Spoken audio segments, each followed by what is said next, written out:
Docteur Simon Escoda, je suis pédiatre, praticien hospitalier donc titulaire, en poste sur l'hôpital de Saint-Denis depuis juillet 2014 avec pour fonction la fonction de chef de service. Donc cette unité, dont le libellé est unité de surveillance continue pédiatrique, est une unité que nous avons eu la chance d'ouvrir mi-mars et cette ouverture fait suite à un travail préalable de plus de 2 ans.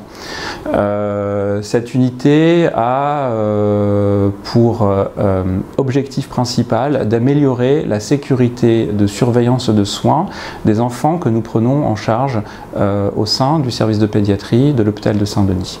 Le service d'hospitalisation de pédiatrie est très éloigné des urgences, ce qui fait que le médecin la nuit, en situation de décompensation, qui devenait de plus en plus régulière, était obligé de quitter les urgences complètement, de traverser l'hôpital, passer 5 étages, passer du temps au chevet de l'enfant, faire les soins, prendre les décisions qui s'imposaient. Et tout ce temps-là, en fait, les urgences étaient nues ou tenues par simplement l'interne.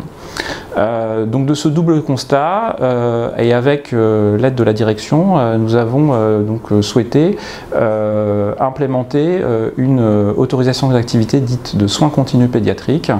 Donc nous avons travaillé à la fois sur les possibilités architecturales d'implémentation d'une telle unité et sur la typologie des patients que nous allions mettre dans cette dernière unité. Ces enfants que l'on flèche comme étant fragiles sont non plus hospitalisés en service d'hospitalisation classique, mais dans cette unité où le ratio soignant-patient permet une bien meilleure surveillance et surtout une anticipation des problématiques. Cette ouverture d'unité a permis, de soulager les équipes d'étage, qui leur permet également de mieux centrer leur activité sur les soins courants parce qu'ils ont moins cette charge de l'enfant potentiellement grave avec beaucoup de techniques, beaucoup de soins techniques chronophages. Cette partie-là est donc extraite de l'unité d'hospitalisation classique et se situe en unité de surveillance continue, mais également la sécurité de la surveillance, aussi bien du point de vue paramédical mais que médical.